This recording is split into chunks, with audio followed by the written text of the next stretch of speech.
S9 TV news కి స్వాగతం. జోగులాంబ గద్వాల జిల్లా దారూరు మండలం ఉప్పేరు గ్రామంలో ప్రభుత్వ సంక్షేమ బాలుర వసతి గృహంలో పిల్లలకు 10 గంటలకు కావస్తున్న వార్డెన్ సుధీర్ గౌడ్ రాకపోవడంతో విద్యార్థులు పస్తులు ఉండాల్సిన పరిస్థితి ఏర్పడింది. వసతి గృహంలో నీటి సౌకర్యం సక్రమంగా లేదని విద్యార్థులు వాపోయారు. అసలు రూమ్ లో నెలకొన్న సమస్యలపై వార్డెన్ దృష్టికి పలుమార్లు తీసుకువెళ్లినా ఎలాంటి స్పందన లేకపోవడంతో విద్యార్థులు తీవ్ర ఇబ్బంది ఎదుర్కొంటున్నారు. అధికారులు వెంటనే తమ వసతి గృహాన్ని సందర్శించి సమస్యలను పరిష్కరించాలని కోరుతున్నారు.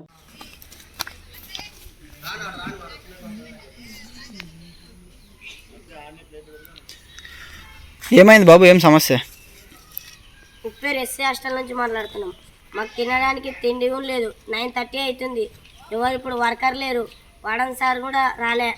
నిన్న రాత్రి 7:30కి వచ్చి అన్నం పెట్టించిపోయిండు. ఇప్పుడు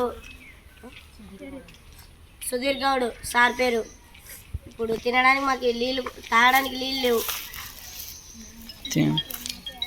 మాకు రాత్రి ఏమన్నా అయితే కూడా ఎవరు పట్టించుకునే వాళ్ళు లేరు. ఉన్న వర్కర్ కూడా ఒక వర్కర్ కూడా లీవ్ పెట్టిండు. లీవ్ పెడితే ఇప్పుడు మాకు 10 అవుతుంది. తినడానికి అన్నం కూడా లేదు. ఇంతవారే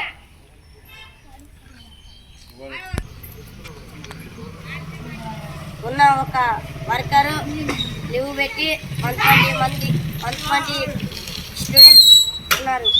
ఇప్పుడు మాకు తినడానికి తిని కూడా లేదు. 10 అవుతుంది. చెప్పు బాబు, లే బాబు. ఊరు మా ఉప్పేరు హాస్టల్ నుంచి మాట్లాడుతున్నాం మేము. నైట్ సుధీర్ గౌడ్ సార్ వచ్చిండు. మాకు 9:30కి అన్నం పెట్టి పోయిండు. ఈరోజు సండే 10 అవుతుంది. అన్నం పెట్టే ఎవ్వరు లేరు. అన్నం పెట్టడానికి వర్కర్ లేడు. ఉన్న ఒక వర్కరు లీవ్ పెట్టి పోయిండు. 10 అవుతుంది. పిల్లలు రోడ్ల పడ తిరుగుతున్నారు. బిస్కెట్ ప్యాకెట్లు దాన్ని తినుకుంటున్నారు. దీని మీద చర్య తీసుకోవాలని ప్రభుత్వాన్ని కోరుకుంటున్నారు.